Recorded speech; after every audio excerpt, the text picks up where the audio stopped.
Good afternoon, ladies and gentlemen. Welcome back to another episode here on African Confessions. The following story that you are going to be listening to, it comes from a translation of a message that I received.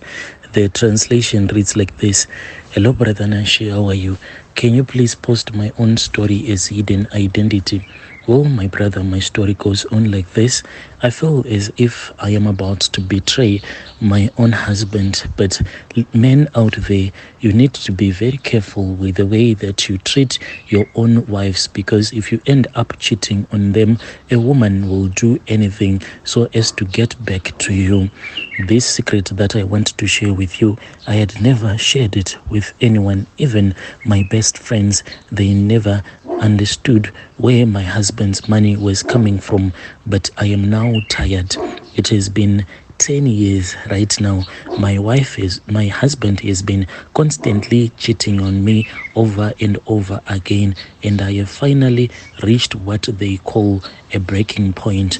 When I started dating my husband, at that time I was 18 years old, and I started dating my boyfriend who later became my husband. He was just a barber man who had since arrived back in the country from SA, where he had learned how to cut people's hair.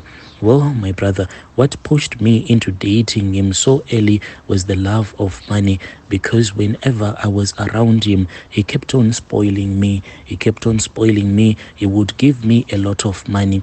This guy at that time, when I met him, he then told me that he wanted to start up his small salon in town, and I never believed that he was going to make enough money so that he can keep on taking care of me. At that time, he was still having like the rents that he had brought with him from South Africa. So I was really nervous, and I was telling him to try at least to start a small grocery shop, because cutting people's hair, he was never going to make a lot of money, and I wanted so desperately to become his wife. My brother, what I didn't know was that my future husband, my husband to be, he had so many connections back in South Africa where he had been working.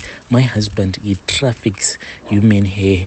Yes, this is what my husband does. He traffics this human hair that he gets from his clients, then he sends it over to South Africa. I have been told by him that some of this hair, it can even find its way up to Eastern or Western Africa, all the way from Zim through SA, as they will be trafficking this hair, and they do not even traffic it in huge quantities. It's just a small portion that is needed for their rituals. And whenever they use these rituals, when they are sacrificing, or when new people want to sacrifice whomever they want to sacrifice, doesn't matter if the person is in Eastern or Western Africa, when they are given this hair, so in the spirit, that person will start using you, even if you are in South Africa or in Zim, but you will be used by someone who is doing these rituals in Kenya, Tanzania, as well as in Nigeria or Ghana. This is what he told me, but he said that he has never been like to their base, which is there in Ghana. He has never went there to meet up with that healer. He just told me that he was told that he would be required to provide whenever they want him to provide them with the human hair. He has to make sure that he is going to provide them with the human hair.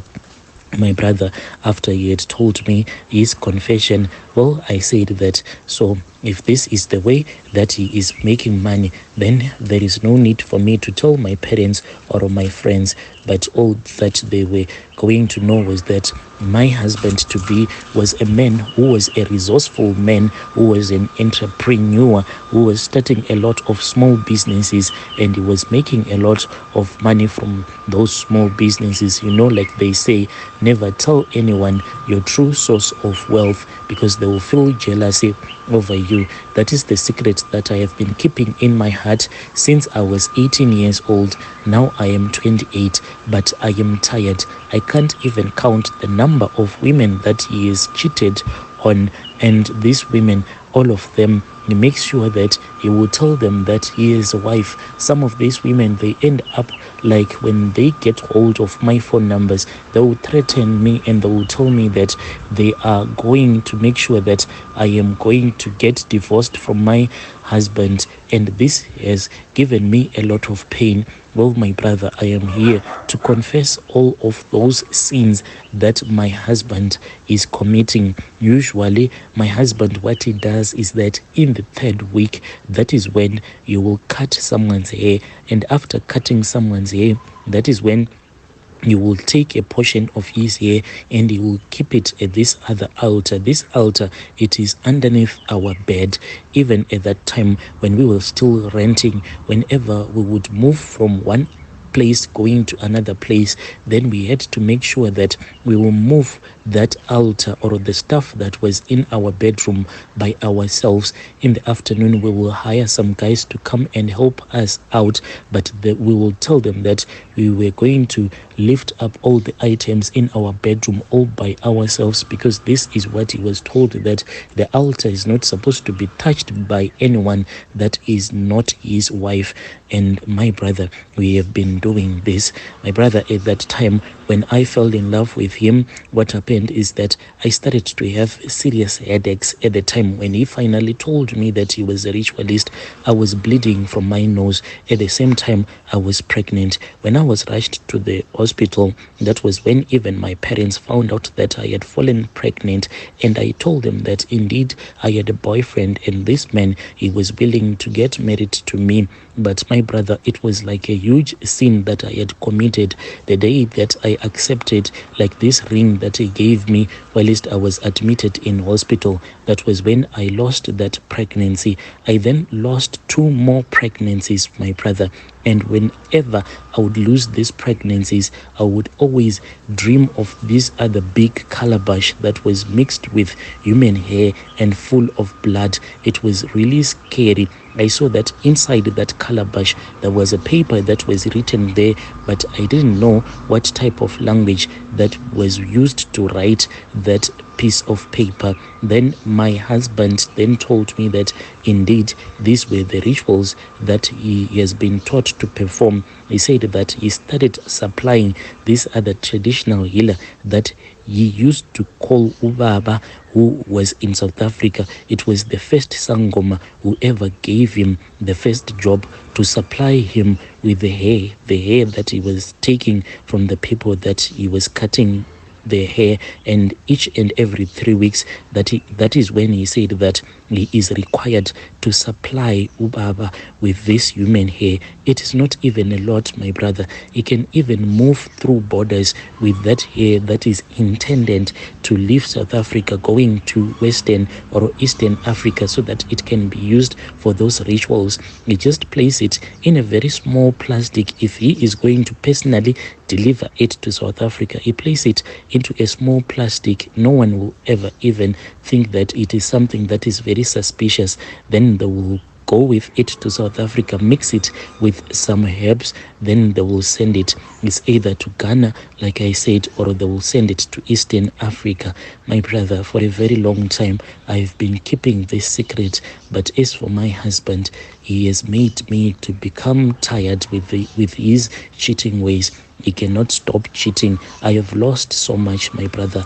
I have lost a lot of friends because he will tell me that the altar does not want me to become friends with such and such a person because it's either they are too prayerful or their ancestors are very close by. So the ancestors or God will start to reveal everything in their dreams.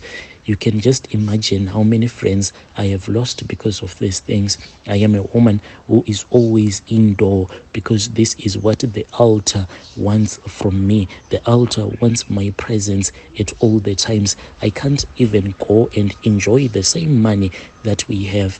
If we are going to enjoy money, it is only for a day, then we rush back home. I can't even leave the country, yet he is free to go wherever he wants to. He frequents the Durban beaches, and whatever he does in Durban, he says he stays there in Durban. And I feel so jealousy, and I feel so much hurt knowing that he is a man who loves women. As for me, I am stuck at home all the times. I have to make sure that I keep myself as close as I can to that altar. I am tired. I am about to expose him to his own family, to my own family, if he does not change his ways. Yo, dear listeners, right there was a message that was sent to me by our dear sister, and that one was a translation of that message. She is saying that she is about to expose her husband. She still wants to live this life of rituals as long as her husband tries to be a man who is faithful. I asked her, so why do you want to continue living in this life full of rituals? She said that there is nothing that is as peaceful as knowing that you have so much money that even when they say that the banks are going to be closed for the whole year, in the house we have so much money that can last us for more than a year, and it gives me peace of mind.